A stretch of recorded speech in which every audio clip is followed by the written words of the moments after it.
السلام عليكم، كيف نتوما؟ لاباس عليكم؟ بخير؟ كنتمنى من الله تكونوا بخير وعلى خير واحوالكم طيبه وما ناقصكم حتى شي خير.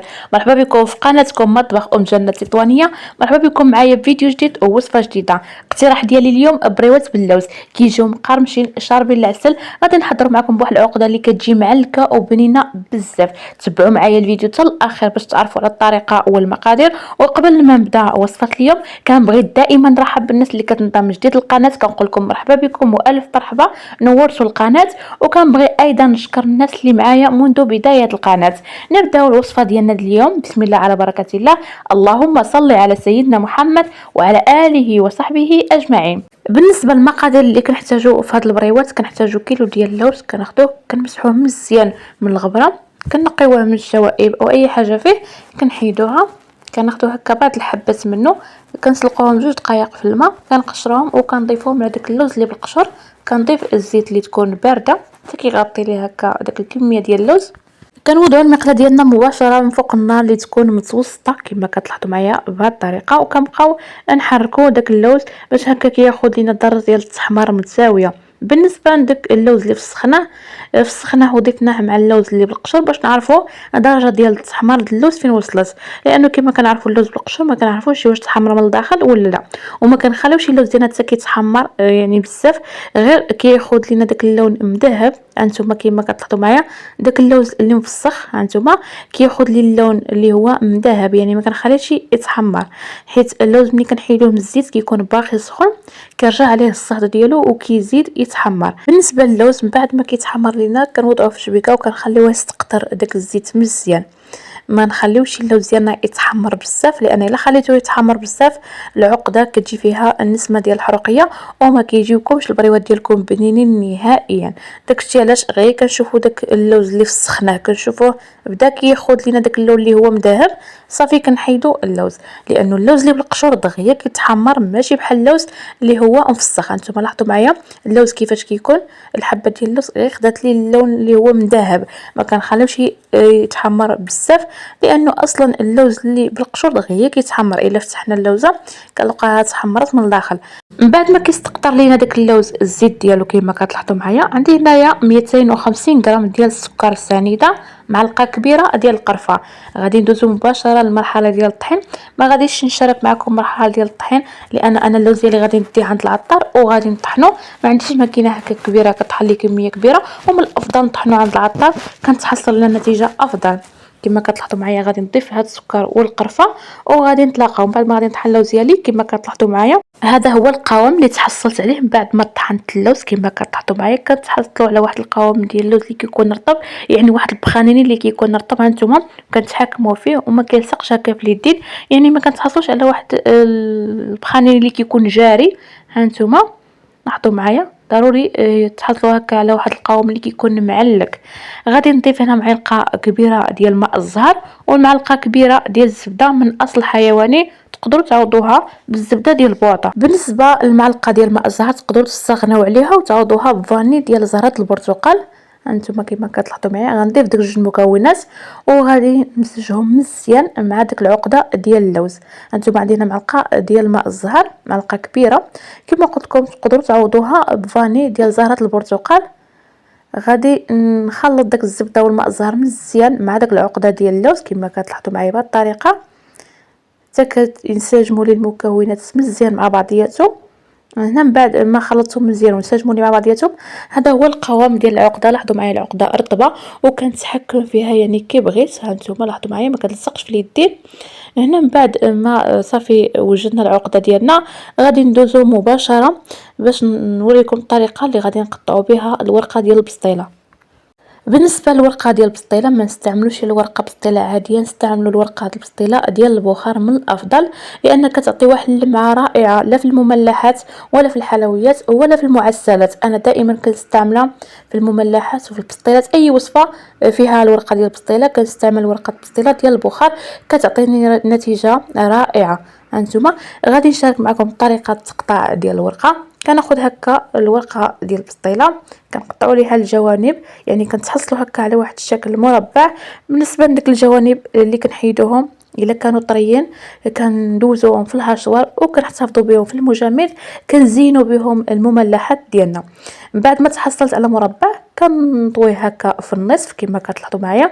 غادي ناخذ مسطره وغادي ناخذ القياس ديال كل شريط ديال البريوات. كيبقى لكم الاختيار، يا اما كتعملوا 4 ديال السنتيم او 5 ديال السنتيم. انا هنا خديت المسطره وخديت القياس ديال 4 سنتيم وكنعلم هكا بالسكين كما كتلاحظوا معايا. بالنسبه للناس اللي كيخدموا لي كوموند او كيخدموا طلبيات فمن الافضل هكا ياخذوا القياس اللي يكون مضبوط باش هكا الحبه ديال البروات كيجيو متساويين.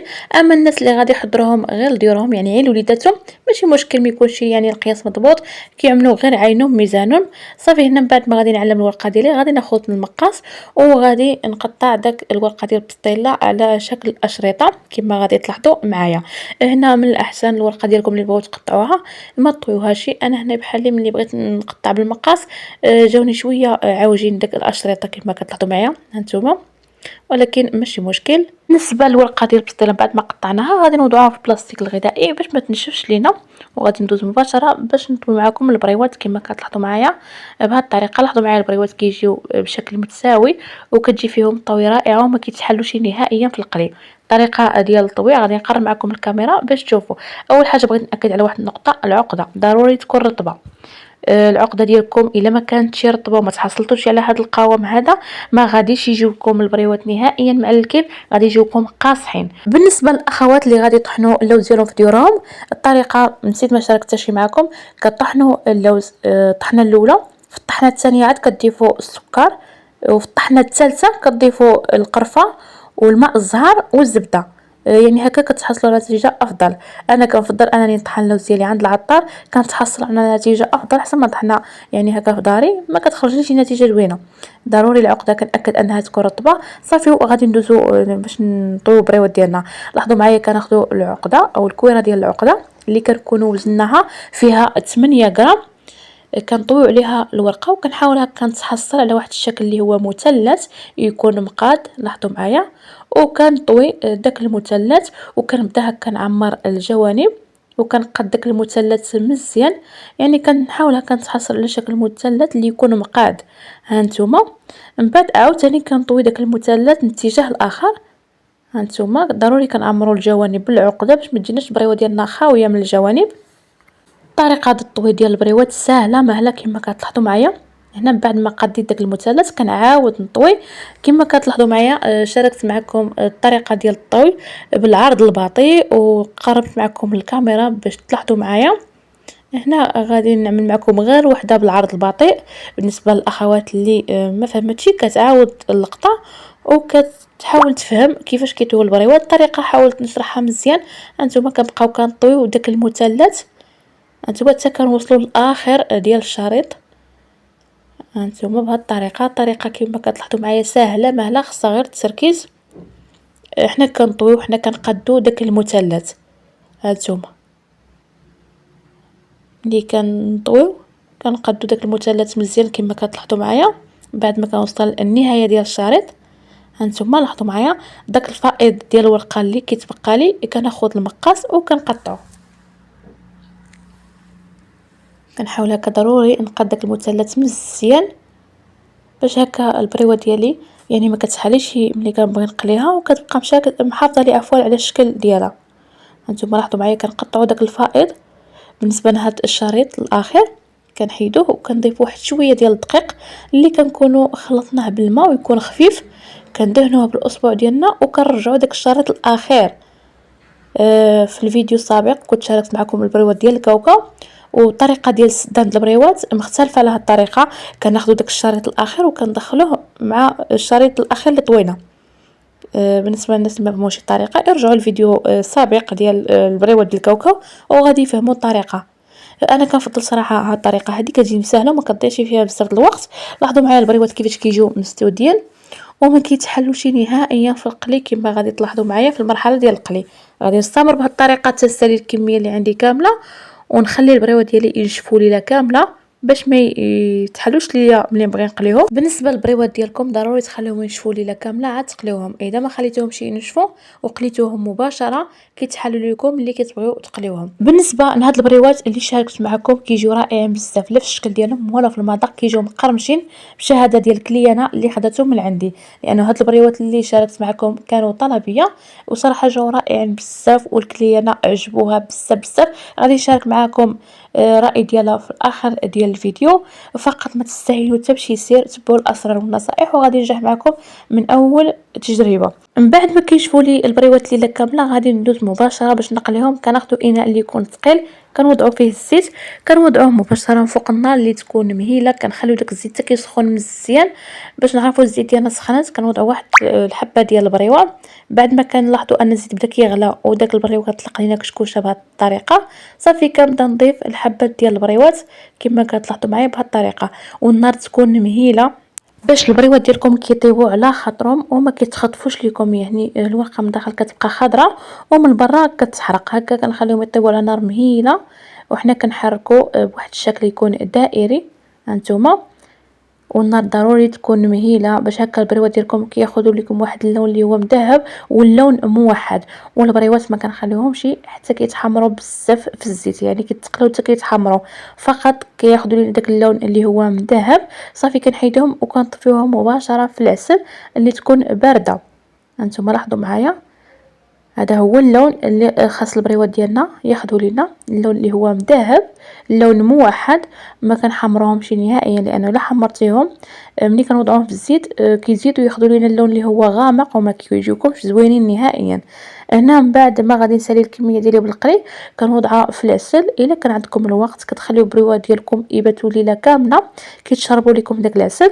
الا ما كانش عندكم الوقت كتخليوهم واحد الساعه هكا كيتشربوا لكم العسل وكتوضعوهم هكا في شي شبيكه يستقطروا داك العسل ومباشره كدوزوا تزينوهم. الا كنتو غادي تزينوهم، الا ما كنتوش غادي تزينوهم صافي كتوضعوهم مباشره في شي بواطه وكتفرقوا بين طبقه وطبقه بالبلاستيكه. ضروري الا وضعتوا البريوات ديالكم هكا في الكويرطات ماشي ضروري انكم تفرقوا بين طبقه وطبقه ديال البريوات. وكما كتلاحظوا معايا ان البريوات غادي نوضعوه في الكويرطات كما كتلاحظوا معايا كناخذوا هكا الكويرطات وكنحاول كنتحصل، يعني كنضغط على الجوانب ديال الكويرطات كنحاول كنتحصل على واحد الشكل دائري اللي يكون كبير بهذه الطريقه.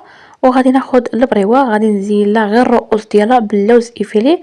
غادي نشارك معكم جوج طرق ديال التزيين. الطريقه الاولى كناخذوا البريوه وكنزينوا غير الرؤوس ديالها باللوز ايفيلي كما لاحظتوا معايا. وبالنسبه للطريقه الثانيه كناخذوا البريوه كنوضعوها في الكويغات وكنرشوها باللوز ايفيلي. نتوما كيبقى لكم الاختيار في طريقه التزيين، تقدروا تخليوهم غير هكاك كيجيو زوينين. غير هو ملي كتوضعوهم هكا في البواطات كتفرق بين كل طبقه وطبقه بالبلاستيك. وضروري غادي نشارك معكم النتيجه النهائيه ديال البريوات. لاحظوا معايا كيفاش كيجيو معلكين، مجرد ما ضغطت على البريوه صافي كتهرج وكتجي مقرمشه. لاحظوا معايا والمذاق ديالها كيجي بنين بزاف بالشهاده الكليانه اللي خداتو من عندي. قبل ما نختم الفيديو بغيت نشارك معكم الطلبيه ديال اليوم. كما كتلاحظوا معايا عندي هنا مقروط بالتمر واللوز اللي كيجي بنين بزاف كيدوب في الفم كيجي شارب العسل ورائع في الشكل ديالو كما كتلاحظوا معايا. واهم حاجه المذاق ديالو بنين بزاف. عندي شباكيه باللوز اللي كتجي رائعه بزاف. عندنا بليغات البريوات اللوز كما كتلاحظوا معايا اللي شاركتهم معكم في الفيديو. انتم لاحظوا لي المقروط كيجي كيدوب في الفم كيجي صراحه رائع بزاف. بغيت نقول للناس ديال تطوان اللي بغاو شي حاجه مرحبا به، تواصل معايا على هذه النمره اللي كتبان له على الشاشه. ومرحبا والف مرحبا. وغادي نوصل معكم النهايه ديال الفيديو. ما بقى لي نقول لكم السلام عليكم، نتلاقاو ان شاء الله في فيديو جديد ووصفه جديده. دمتم في امان الله ورعايته.